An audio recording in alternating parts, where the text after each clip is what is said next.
So na-testing na natin. So trinay natin na alisin to kung mag 5 blink pa rin ba. So 5 blink pa rin. Nag-block tayo, trinay natin. Yun, 5 blinks pa rin.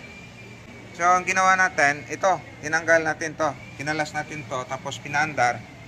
Hindi na siya nag-blink, tuloy-tuloy yung andar. So okay rin pala siya.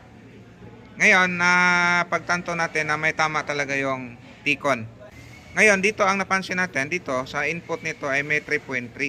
Pagdating sa output, wala tayong makikita. So, 0 siya. So, kakasundot natin, ang nangyari, biglang nagkaroon ng 2 volts. So, nung nag 2 volts, nagkaroon na siya ng display. So, ang problema naman ngayon, hindi natin ma-determine kung talagang may tama. So, ang ginawa natin, i-reheat natin to. So, after na na-reheat, testing na natin. Try natin kung tatagal ba siya o yun lang, nag-lost lang dito.